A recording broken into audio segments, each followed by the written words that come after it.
I'm Stephen Hicks, Executive Director of the Center for Ethics and Entrepreneurship here at Rockford College, and today we had a guest speaker, Dr. David Mayer, speaking on Thomas Jefferson and the holy cause of freedom to the students and faculty at the college here. Professor Mayer is a professor of law and history at Capital University in Ohio and author of a book on constitutional interpretation in Jefferson's thought. Professor Mayer, Thomas Jefferson is widely revered as one of the founders of American democracy, American republicanism. But for him, as you were suggesting in your talk, democracy and republicanism are means to an end, a means of political, and that end is individual liberty. What does the liberty of the individual mean to Jefferson as a core value? Right. Well, he said himself that.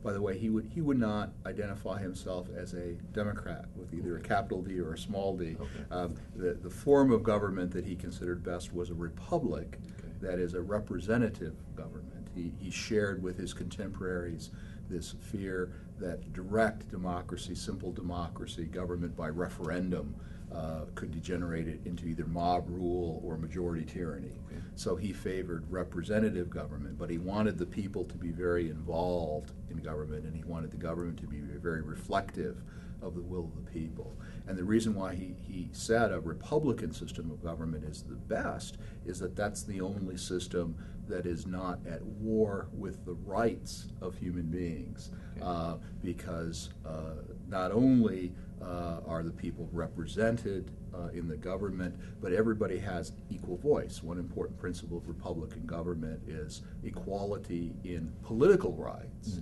And I think he believed that that helped assure equality in other rights, including natural rights and those rights that I guess today we would call civil rights, those rights that unlike natural rights don't owe their origin to human beings' nature, but are rights that historically are protected under our legal system.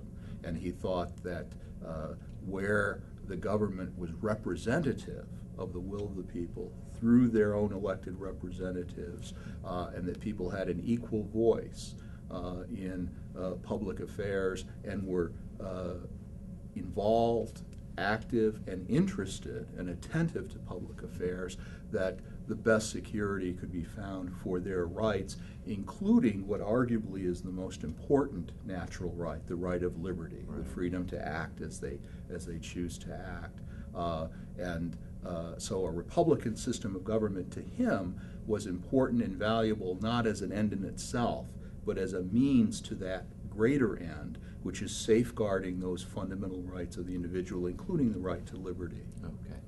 Using these terms democracy and republic, are we using them technically here? What I'm getting is that democracy here means direct democracy, yes, as opposed to a more generic sense of democracy, and republic is differentiated from democracy by being representative.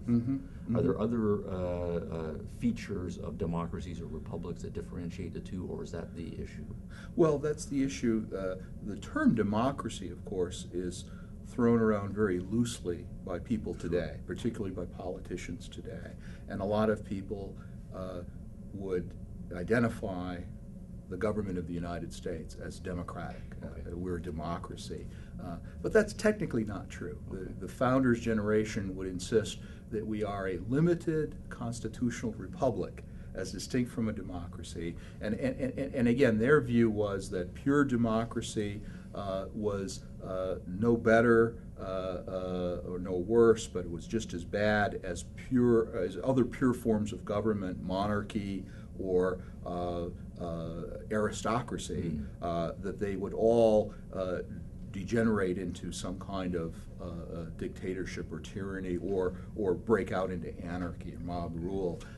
So what America's founders wanted was a system of representative democracy, or a republican system, but also where the powers of government are constrained by constitutions. And among other things, constitutions would help safeguard the rights of individuals and protect their equality of rights under the legal and political system. Right. So we end up with a society in which individuals are free to preserve their own lives as they wish in broad scope in economic matters, religious matters, and so forth.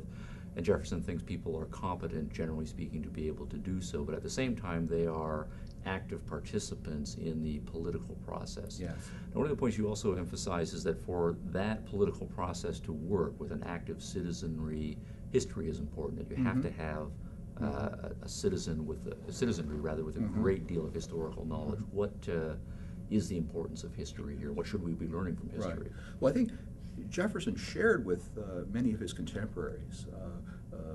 Most Americans and even people in Britain at the time had a high regard for history. It was generally assumed that a well-educated person would have a good knowledge of history, because history, in the famous words of Lord Bolingbroke, history helps, what he called history philosophy teaching by example. It gives individuals not only their own personal life experience, but the experience of other people's lives in other societies and other times. So I think most well-read people, literate people in Jefferson's era thought that knowledge of history was generally a good thing.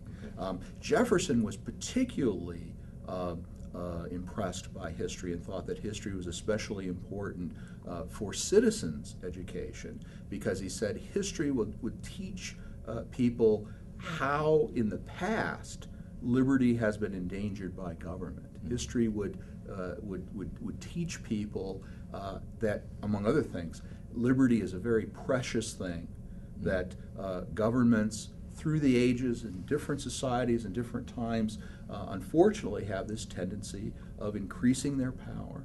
People's rights are violated and people's liberties are lost very easily unless people fight for those liberties. And so this view of history, which some historians call the Whig view of history, which Jefferson was steeped in his early reading as a student, I think profoundly influenced his political thought for the rest of his life, and it certainly influenced his ideas about the kind of education that all citizens should have, and why he included history education particularly in his plans for public school system in Virginia.